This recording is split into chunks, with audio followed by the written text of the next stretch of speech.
네, 안녕하십니까.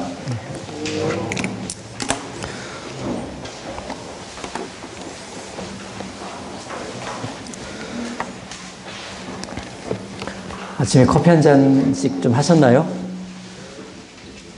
그냥 드리는 말씀이에요. 예. 예. 한 달이 다 돼가는데 오전에 하는 게 개인적으로는 좀 마음이 분주하네요. 예. 선생님들도 멀리서 오시는데 참 고생 많으십니다. 예.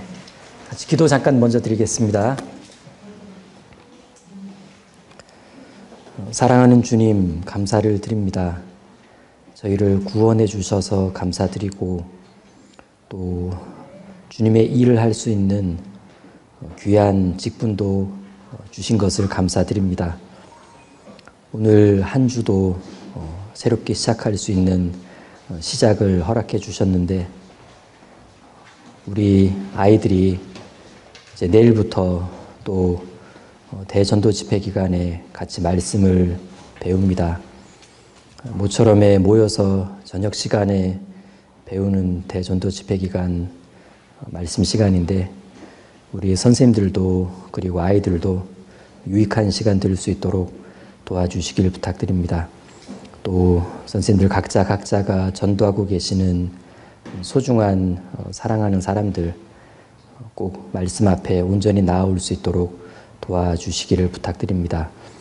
여름 성경학교가 점점 다가오는데 조만간에 있을 또 발대식 준비도 잘 될 수 있도록 도와주시고 수양관에서 진행되는 모든 수양의 일정들을 위해 준비하는 손길들 더 지혜롭게 해주시기를 부탁드립니다. 주님께 감사드리며 예수님 이름으로 기도드립니다. 아멘. 네, 다음 주 공과가 성벽을 재건한 느헤미야입니다. 느헤미야 1장 보시겠습니다. 느헤미야 1장입니다. 느헤미야 1장 1절부터 3절입니다. 1절부터 3절을 천천히 같이 읽겠습니다. 하가랴의 아들 느헤미야의 말이라. 아닥사스다 왕 제20년 기슬월에 내가 수산궁에 있더니 나의 한 형제 중 하나니가 두어 사람과 함께 유다에서 이르렀기로 내가 그 사로잡힘을 면하고 남아있는 유다 사람과 예루살렘 형편을 물은즉 저희가 내게 이르되 사로잡힘을 면하고 남은 자가 그 도에서 큰 환난을 만나고 능욕을 받으며 예루살렘은 회파되고 성문들은 소화되었다 하는지라. 네, 예루살렘 성은 회파되고 성문들은 소화되었다 하는지라. 1절 시작은 하가랴의 아들 느헤미야의 말이라. 네, 이 성경은 느헤미야라는 사람이 성령의 감동하심을 입고 기록한 성경입니다. 자, 느헤미야 국적으로 보자면 국적은 페르시아입니다. 그런데 피가 유대인이에요. 남유다가 BC 606년에 바벨론에 의해서 멸망당했을 때 이렇게 바벨론으로 포로로 끌려온 그 유대인의 후손이 느헤미야입니다. 근데 어느 날 이 사람이 동생 하나니로부터 고국 예루살렘에 대한 그 소식을 듣는 그 장면으로 본서가 시작됩니다. 영화로 만들어 본다면 이제 이 장면으로 시작되면서 과거 이야기가 또 딱 등장을 하겠죠. 지금 이 장면, 이 당시로부터 약 90여 년 전에 성경 예언대로 바벨론에서 포로 생활하고 있던 유대인들이 고레스 칙령에 의해서 이스라엘로 돌아올 수 있게 됩니다. 포로 생활한 지 70년 만의 일이었죠. 그들이 돌아와서 가장 먼저 한 일이 뭐였냐면 성전을 다시 건축하는 일이었습니다. 우여곡절 끝에 20년 만에 성전은 완성이 됩니다. 그리고 성전이 완성되고 나서 약 60여 년이 지났을 때 에스라라는 지도자가 수천 명의 유대인들과 함께 두 번째로 예루살렘에 돌아옵니다. 그런데 에스라가 딱 돌아왔을 때 예루살렘 상황은 말이 아니었습니다. 백성들의 신앙은 상당히 엉망이었고, 그리고 그들은 죄 가운데 살고 있었는데, 그러다 보니까 현실적인 삶도 참 초라했습니다. 성경엔 에스라가 그 광경을 보고 기가 막혀 오랫동안 주저앉았다고 말씀을 하고 있습니다. 에스라는 이들이 성전까지 다 지어놓고 이렇게 망가져 살게 된 원인이 뭘까? 이들이 하나님의 말씀을 망각한 데 있다라고 판단을 하고 백성들을 불러 모아놓고 피를 토하는 심정으로 말씀을 선포하기 시작합니다. 신앙 개혁 운동이 시작된 거예요. 이때 힘받은 유대인들이 한 일이 뭐였냐면 바로 무너진 성벽을 재건하는 일이었습니다. 그런데 이스라엘이 강해지는 것을 두려워하고 있던 주변 민족들이 이스라엘이 성벽을 쌓으려고만 하면 와서 무너뜨리고 성문 좀 달면 바로 와서 불태우는 바람에 공사는 제대로 진척되지를 못했습니다.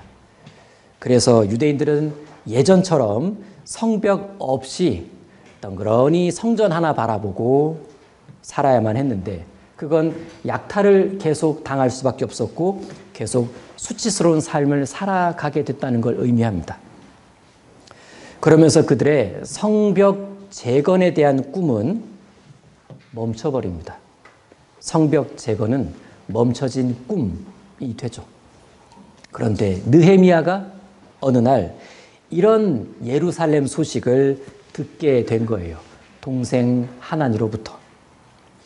사실 하나니가 일행들과 함께 1600km를 마다하지 않고 예루살렘에서 페르시아로 형을 찾아온 이유는 형의 안부를 묻기 위해서가 아니라 형한테 뭔가 도움을 구하기 위해서 찾아온 거였습니다.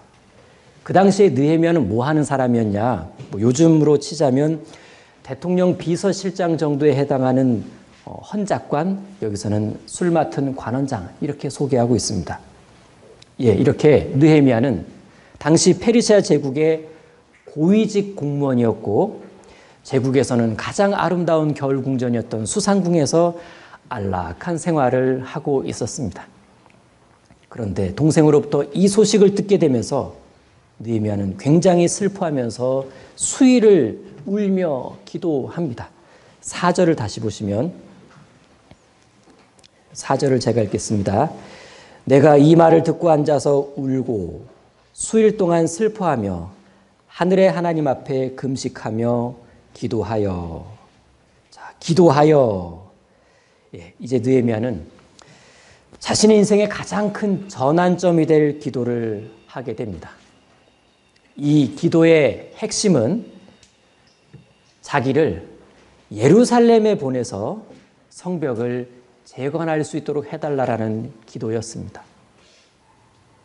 자, 느헤미야가 이런 기도를 하게 된 건 예루살렘에 대한 소식을 듣고 나니까 마음에 큰 눌림이 있었기 때문에 그렇습니다. 예루살렘 상황을 모른 척 할 수가 없었죠.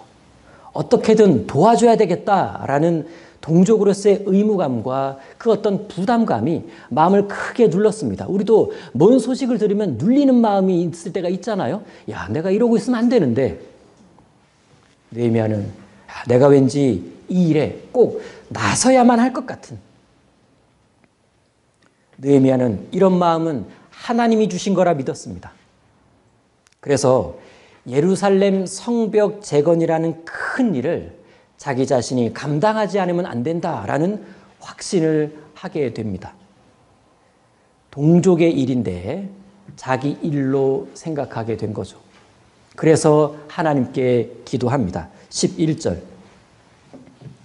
주여 구하오니 귀를 기울이사 종의 기도와 주의 이름을 경외하기를 기뻐하는 종들의 기도를 들으시고 오늘날 종으로 형통하여 이 사람, 왕이죠. 이 사람 앞에서 은혜를 입게 하옵소서 하였나니 그때 내가 왕의 술관원이 되었었느니라.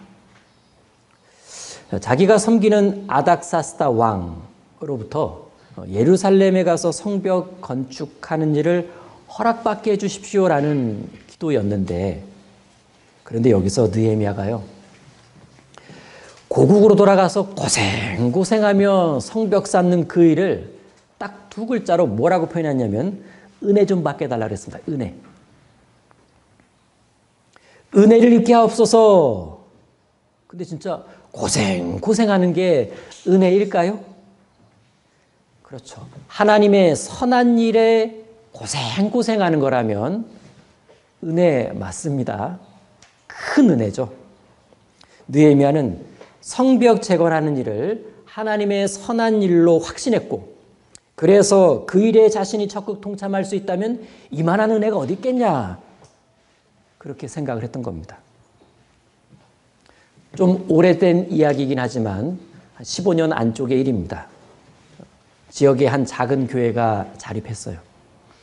그런데 자립은 했는데 새로 부임하신 담임 목사님과 신방 같이 다닐 형제님 한 분이 안 계셨어요. 그래서 몇 번 같이 신방 따라다녔던 그 자립하기 이전 교회 그 형제님이 몇 번 신방 같이 따라다니더니만 그냥 그 교회 쪽으로 이사를 가버립니다. 왜요? 자기가 이사 가서 신방이라도 함께 따라다니는 게 교회를 돕는 일이다. 그게 하나님의 선한 일이다 라고 확신했기 때문에 그렇습니다. 하지만 집, 직장 이거 다 새로 구해야 했습니다. 자녀들도 새로운 학교를 다녀야 했기 때문에 누가 봐도 사서 고생하는 일이었습니다. 그러나 이 형제님은 좀 다르게 생각했던 것 같아요. 새롭게 자립한 교회를, 힘겨운 상황에 직면한 교회를 조금이라도 도울 수가 있다면 그건 자기에겐 두 번 다시 찾아오지 않을 기회요, 은혜다 라고 여긴 겁니다. 이런 분이 느헤미야죠. 느헤미야. 그런데 여기 11절을 보면, 11절을 자세히 보면요, 자, 이 부분입니다. 주의 이름을 경외하기를 기뻐하는 종들의 기도를 들으시고, 누구 기도요? 종들의 기도, 합심 기도를 했다는 걸 알 수 있습니다. 느헤미야는 페르시아에서 믿음의 사람들과 함께 교제하고 있었고, 이 중대한 일을 교제 가운데 기도 부탁했고 같이 기도합니다. 이 합심 기도가 있은 지 약 4개월이 지났을 때, 그때부터의 이야기가 느헤미야 2장 이야기입니다. 2장 1절과 2절입니다. 아닥사스다 왕 20년 니산월에 왕의 앞에 술이 있기로 내가 들어 왕에게 드렸는데, 이전에는 내가 왕의 앞에서 수색이 없었더니 왕이 내게 이르시되 내가 병이 없거늘 어찌하여 얼굴에 수색이 있느냐, 이는 필연 내 마음에 근심이 있음이로다. 그때 내가 크게 두려워하여. 자, 합심 기도한 지 4개월 뒤에 느헤미야는 왕과 딱 1대1 마주하게 되는 기회를 얻게 됩니다. 느헤미야를 워낙 아끼고 있던 이 왕은 느헤미야 안색 딱 보니까 뭔가 슬픔과 근심이 큰 거예요. 그래서 물어봅니다. 느헤미야야, 너 얼굴이 왜 그 모양이냐? 그리고 하나 더 물어봅니다. 내가 뭘 도와줄까? 원하는 게 뭐냐?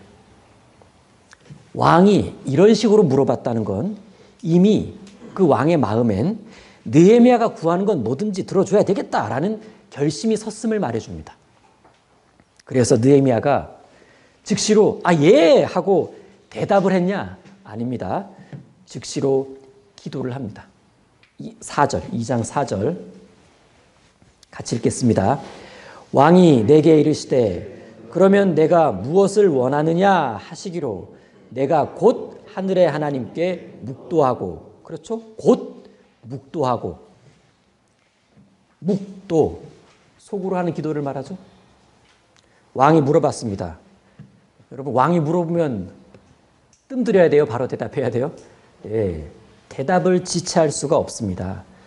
무엇이든지 말해보라고 하니까 그렇다고 막말합니까? 말 실수를 해서도 안 되는 아주 긴박한 상황입니다. 그런데 이 급박한 상황 속에서도 느헤미야는 기도하는 것을 잊질 않았어요. 하나님을 먼저 생각했고 하나님께 이 상황을 의지해야 되겠다. 이 짧은 순간에도 그 부분을 잊지 않았습니다. 그리고 이 짧은 순간에 자기뿐만 뿐만 아니라 민족의 운명이 달려있다는 것을 알았기 때문에 순간 아주 간절한 기도를 합니다.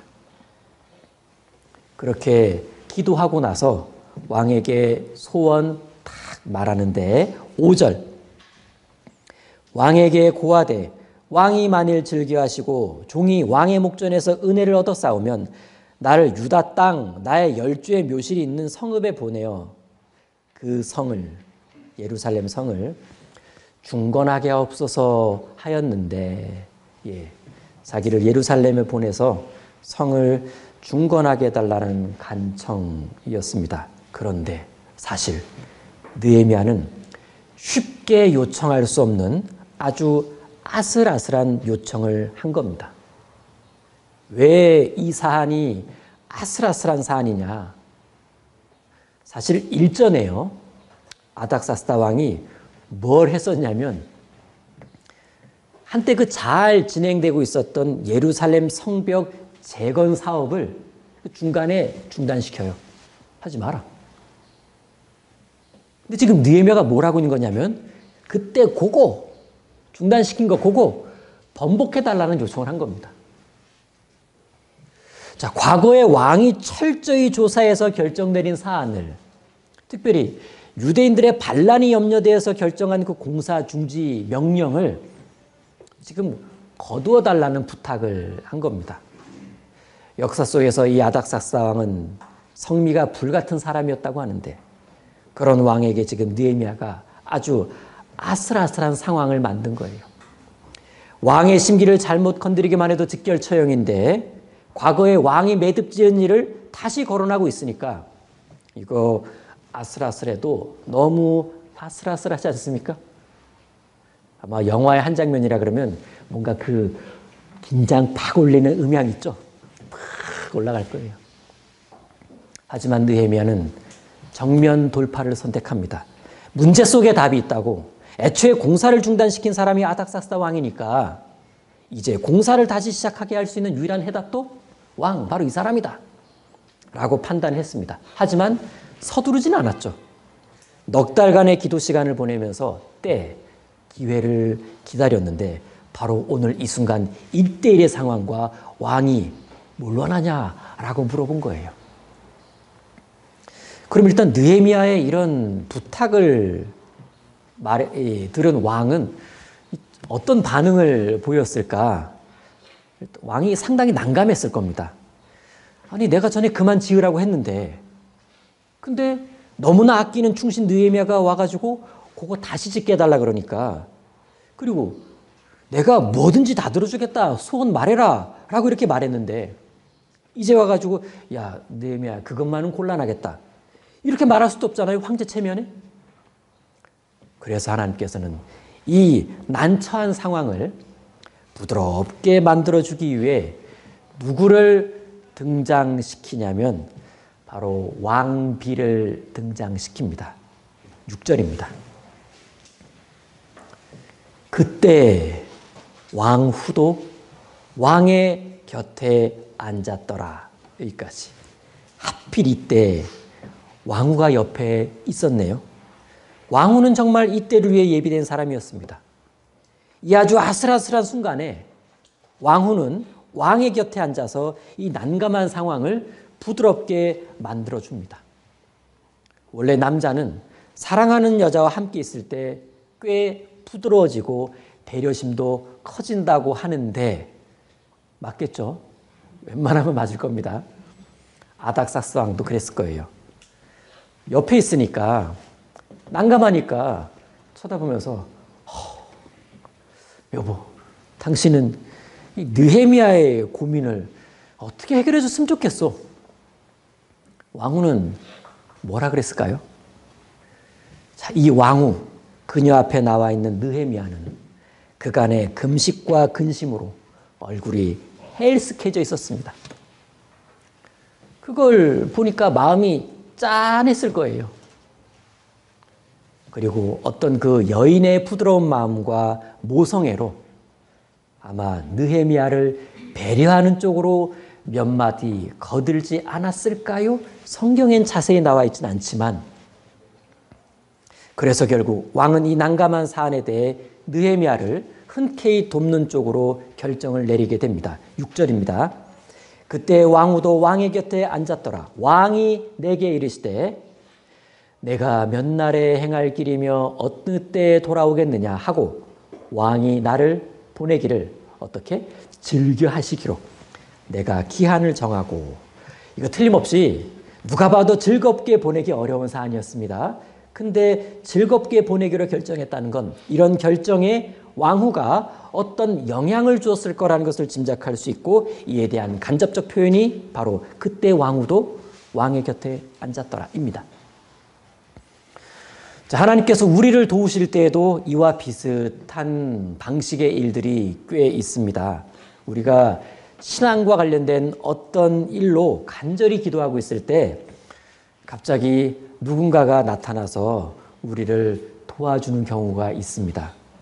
갑자기 나타나서 난감한 상황에서 내 입장을 좀 좋게 얘기해 준다든지, 아니면 나 모임과 교제 가야 되는데 갑자기 누가 나타나서 야근 대시해 준다든지, 혹은 뭔가 이렇게 뭘 좀 일정을 바꿔준다든지. 휴가 날짜와 여름 성경학과 딱 겹쳤네요. 근데 갑자기 누가 와서 휴가 바꿔주고 싶대요. 그냥 예. 회식 자리에서는 술을 피하게 만들어주는 사람도 있고, 괜히 오늘은 자기가 대신 마셔주고 싶대요. 이렇게 그냥 돕는 사람들이 나타나기도 합니다. 때로는 그 교회당을 건축해야 되는 그런 상황에서 부지나 건물이 잘 진행될 수 있게끔 누군가가 때 아닌 제3자가 나타나서 도와주는 경우도 있습니다.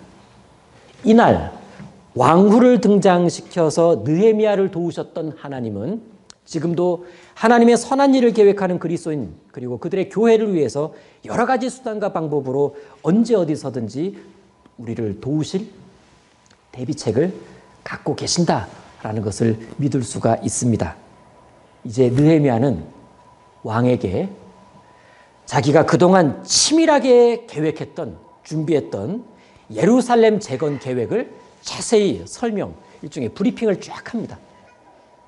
그러고 나서 특별히 두 가지를 부탁해요. 2장 7절과 8절입니다.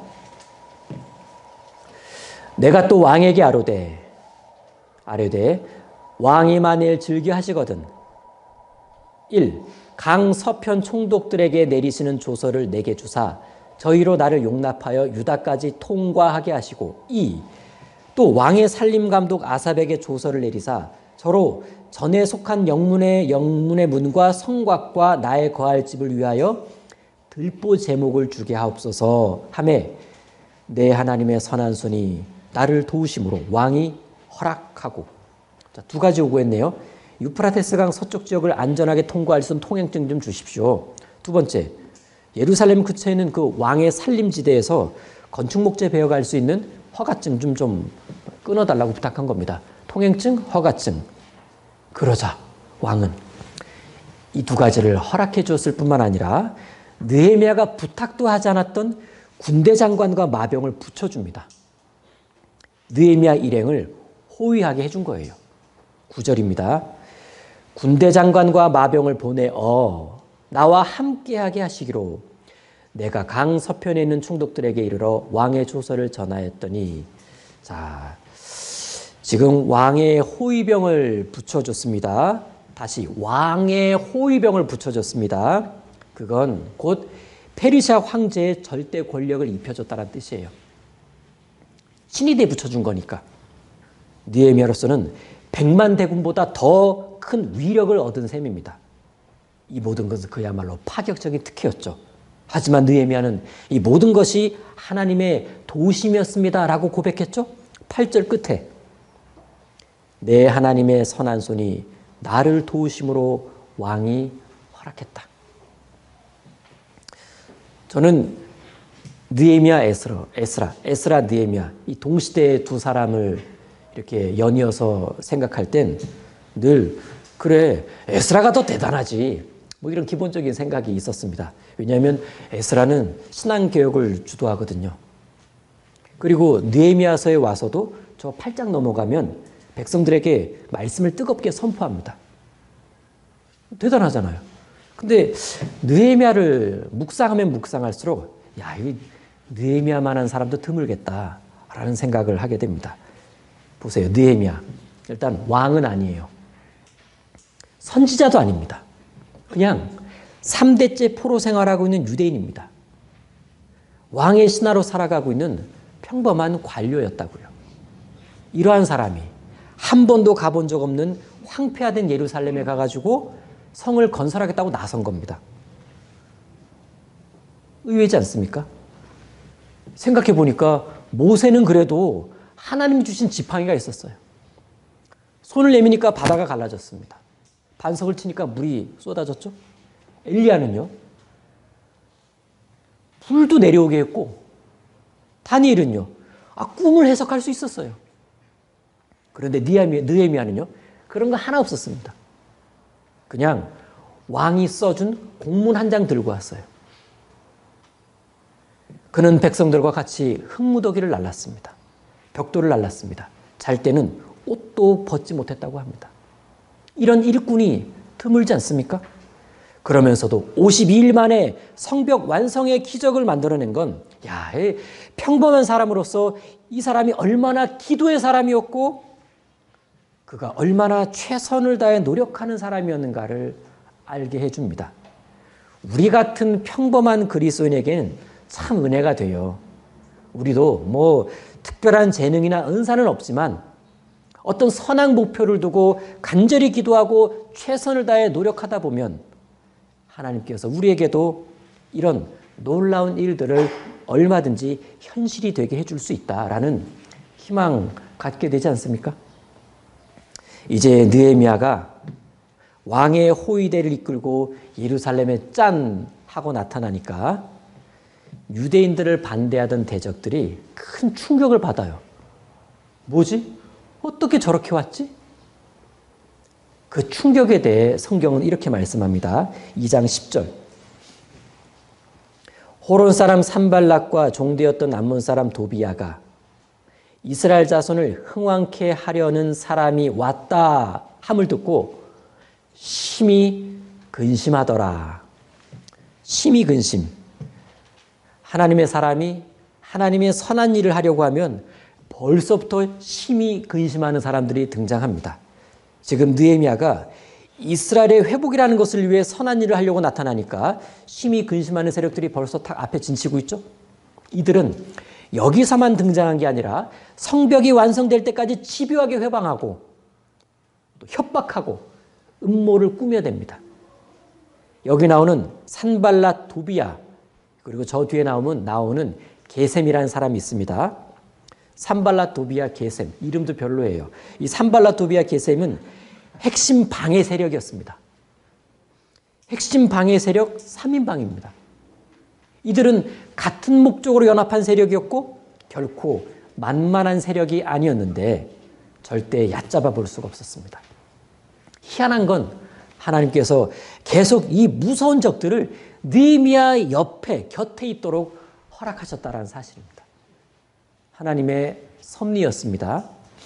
이 적들 때문에, 이 3대 대적 때문에 오히려 느헤미야와 백성들은 적당히 긴장하고 지속적인 자극을 받게 돼요. 적당 긴장, 지속적 자극. 그래서 공사를 늘어지게 진행할 수가 없었습니다. 이스라엘이 더욱 일치단결하는데 기가 막힌 자극제 역할을 했어요. 우리 신앙의 길에도 생각해 보니까 핵심 방해 요소 3가지가 있을 수 있죠. 오래전부터 나를 집요하게 괴롭히는, 신앙을 위협하는 어떤 핵심 방해 요소 3가지. 예를 들어 건강, 가족, 물질, 혹은 직장 동료, 회식 문화, 잦은 야근, 또는 부모님, 자녀, 남편. 여하튼 여전히 내 곁에 어려움으로 착 달라붙어 있는 이유는 하나님의 섭리일 수가 있다. 당장엔 나의 신앙을 어렵게 만드는 것 같지만 결국에 야, 이거 신앙 아니면 안 되겠네 라는 확신 갖게 하니까 자극제입니다. 자극제. 그래서 훗날 우리가 온전히 신앙의 세계를 다 통과하는 그 모습을 바라보면서 야, 그거 방해 요소이긴 했는데 은혜로 주신 자극제구나 라는 간증을 할 수 있을 겁니다. 교회학교 봉사 중에도 핵심 방해 요소들이 있을 수 있어요. 처음엔 그런 것들이 내 온전한 신앙 혹은 나의 온전한 어떤 봉사 또 온전한 어떤 신앙 교육들 이런 거를 좀 방해하는 것 같다라는 생각이 들 수 있는데 어떻게 보면 오히려 학년회 혹은 팀의 선생님들을 더욱 똘똘 뭉치게 하는 자극제일 수도 있습니다. 적절한 긴장 속에서 기도하지 않으면 안 되는 상황 속에서 더욱 뭔가를 부지런하게 할 수 있는 그런 재촉이 되지 않습니까?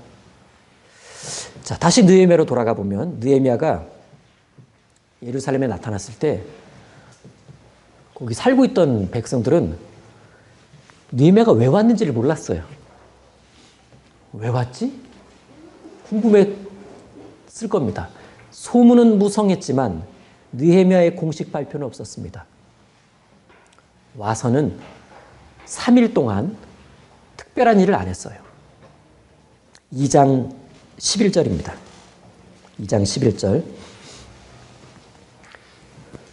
내가 예루살렘에 이르러 거한 지 3일에 3일 지났네요.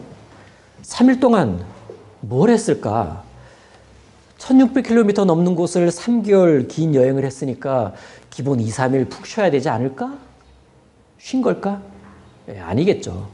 뭐 기본적으로 약간의 휴식은 있었겠지만 더욱 중요한 쪽으로 시간을 보냅니다. 바로 기도 시간이었어요. 기도 시간. 앞으로 해야 할 일들을 계획하면서 하나님께 지혜를 구하는 그 시간. 새, 하늘에 나는 새를 보면 새는 더 멀리 더 높이 날기 위해 날개를 접는다 그래요.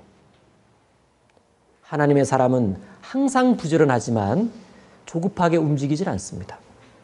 자신의 육체를 적당히 쉬게 하고 생각을 차분히 정리하고 하나님 앞에 조용히 진지하게 기도 드리는 시간을 충분하게 확보합니다. 예수님이 그러셨잖아요. 얼핏 보면 더디 가는 것처럼 보이지만 확실하게 가는 길이에요. 확실하게 가는 길. 우리도 때론 자신의 어떤 그 분주함을 좀 잠깐 멈추고 오로지 하나님에게만 집중해야 될 때가 있습니다. 중요한 일을 앞두고선 더 그래야 돼요. 그래야 하나님의 인도하심을 정확하게 경험할 수가 있겠죠. 사실 느헤미야가 3일 동안 기도 시간을 가졌다는 내용은 언급되어 있잖아요. 그런데 틀림없이 기도한 건 맞아요. 12절을 보면 알 수 있습니다. 12절. 내 하나님이 내 마음을 감화하사 예루살렘을 위하여 행하게 하신 일을 점점점. 다시 내 하나님이 내 마음을 감화하셨다. 감화. 감화가 무슨 뜻이냐면 마음에 할 일을 넣어주다. 마음에 할 일을 넣어주다라는 뜻입니다.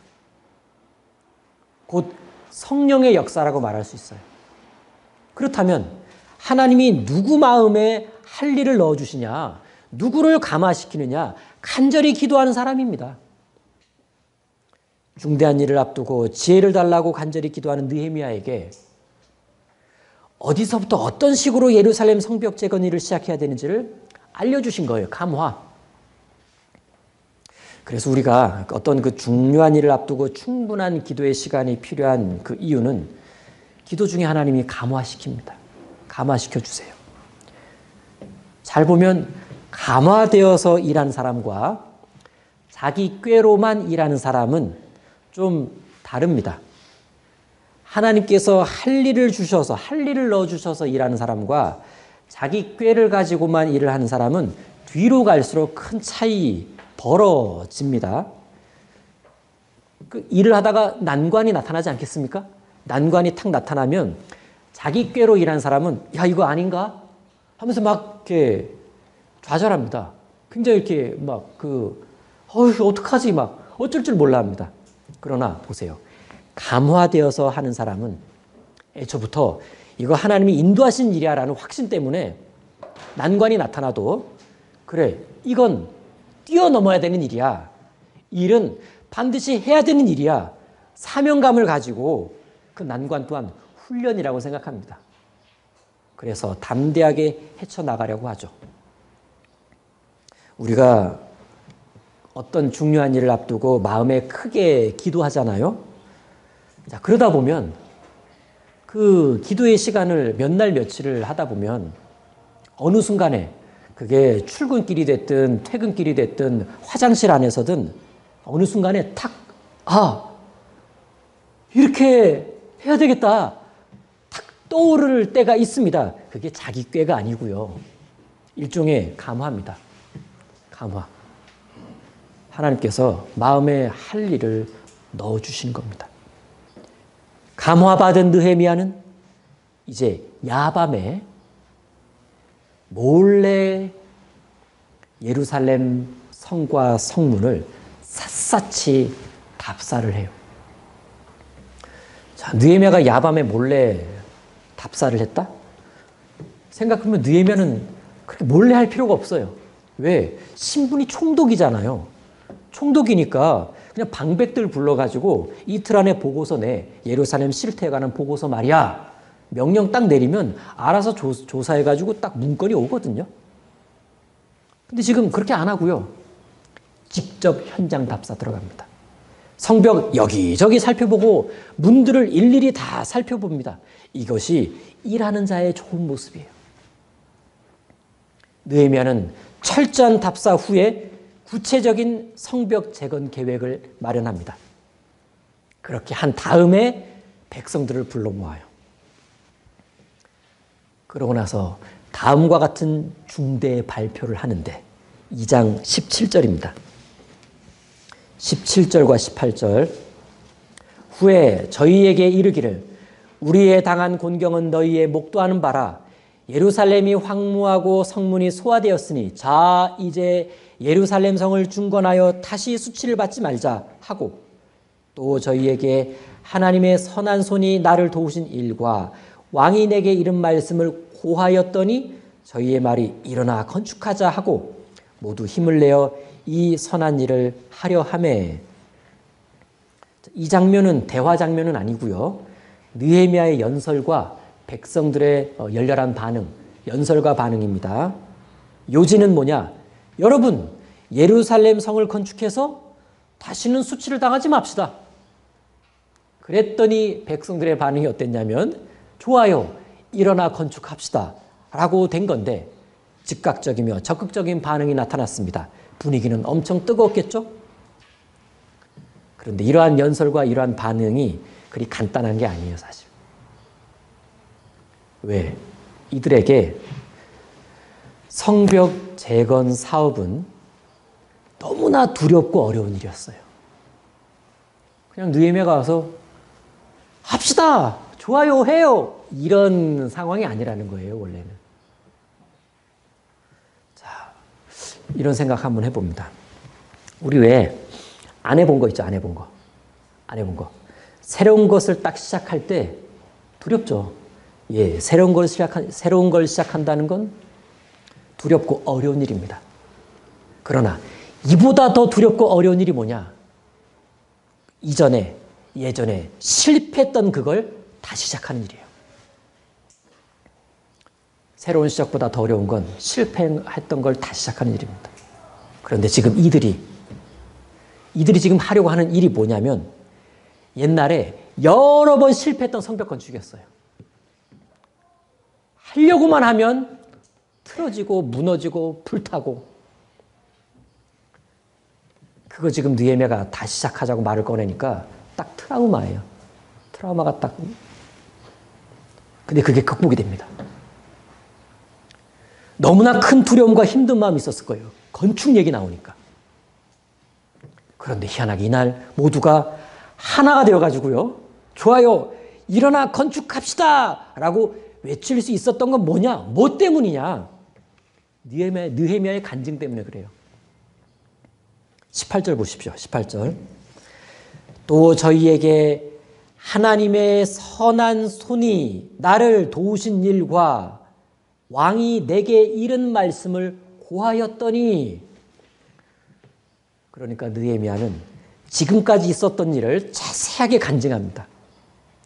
정말 하나님이 이 일을 위해 기도하게 해주신 일, 합심기도로 넉 달을 보냈던 일, 또 묵도했던 그 아슬아슬한 순간, 또 건축 허락해 주신 일, 통행증, 허가증 꺼내준 일, 그리고 자신이 답사하면서 흘렸던 눈물들, 그걸 쫙 간직을 하니까요.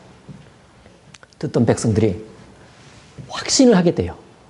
두려움은 가라앉고 걱정은 다 밑으로 내려가고 뭔가 뜨거운 확신이 끌어올려지는데, 아하, 성벽 재건은 하나님의 뜻이 맞구나. 그리고 그 일은 지금 당장 해야 할 일이구나. 그래서 느헤미야 보내주셨구나. 그렇지, 우린 더 이상 수치받고 싶지 않아. 느헤미야의 그 모든 말에 사랑과 진심이 느껴졌어요. 그러자 그들은 그 올라오는 뜨거운 마음을 그대로 표현합니다. 일어나 건축하자.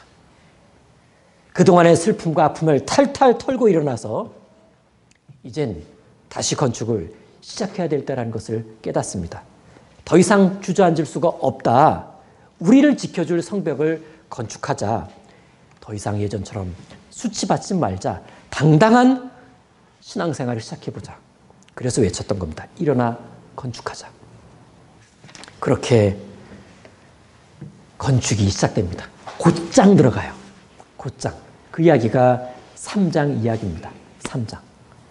자, 성벽 공사는 41개 구간이었습니다. 참여한 사람들 38개 가문이에요. 개인 참여 70여 명입니다. 그럼 느헤미야 입장에서는 느헤미야와 다수가 성벽을 건축했다라고 쓰면 되는데, 그게 일반적인 표현인데 희한하게도 3장은요 이름이 되게 많이 나와요. 가문도 되게 많이 나오고 그들의 신분도 다양하게 표현합니다. 여리고, 드고와, 기브온, 스바, 그리고 신분도 제사장, 레위, 노동자, 문지기, 향품 제조업자, 장사꾼, 하여튼 그냥 너무 세세하게 이 공사 참여자들을 소개합니다.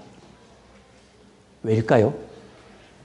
이 일은 특출난 소수가 있어야 되는 게 아니라, 또 누가 시킨다고 되는 일이 아니라 백성 한 사람 한 사람이 모여서 전체가 하나가 될 때, 그리고 기꺼이 수고를 하고 대가를 지불하고 그렇게 해야만 건축될 수 있는 성벽이라는 것을 표현한 겁니다. 백성 개개인이 사명을 갖고 힘껏 자신을 내던져야만 해낼 수 있는 일이 이 일이었습니다. 성벽 재건의 주인공은 이들 한 사람 한 사람이었다는 것을 강조하고 싶었던 거예요. 그래서 가문 하나 한 사람 한 사람을 소개했던 겁니다. 그러면서도 일부러 느헤미야 자신의 이름은 빼요. 총독인 자신의 이름은 싹 지워버립니다. 대신 성벽 공사에서 발을 뺀 귀족들의 이름은 넣어요. 드고와 귀족들의 이름은 넣습니다. 누구보다도 헌신했던 자기 이름은 빼고 누구보다도 발을 빼려고 했던 드고와 족속은 넣으면서 보는 이로 하여금, 우리로 하여금, 이러면 안 되겠다. 이렇게 해야 되겠네. 이런 교훈을 줍니다. 자, 성벽 공사는 이런 식으로 진행이 됩니다. 둘레가 6km예요. 6km입니다. 그런데 이 6km 구간을 이렇게 시작하거나 혹은 이렇게 시작하거나 아니면 이렇게 시작하거나 이런 방식이 아니라 6km 구간을 쪼개요. 따다다다닥 쪼갭니다. 아주 많이 쪼갭니다. 공사 구간을 쪼개가지고 구간을 배정해요. 그리고 시작하면 배정받은 곳 구간에서 축축축축축 쌓아 올립니다. 축축축축 쌓아 올리니까 이쪽에서 다 쌓아 올릴 때는 이쪽에서도 다 쌓아 올렸어요. 쌓아 올리니까 착 붙어버린 겁니다. 이렇게 공사를 진행하는데 전 구간이 동시에 시작해서 동시에 완성시켜 나가니까 결국 전체가 동시에 짠하고 완공이 됩니다. 왜 이렇게 했을까요? 자기가 맡은 구간, 자기가 맡은 역할, 자기가 있는 그 자리, 그게 얼마나 중요한지를 깨닫게 해준 겁니다. 자리 하나하나가 너무나 귀하다. 나라는 한 사람이 역할을 제대로 해줘야 성벽 전체가 온전해질 수 있다는 것을 실감하게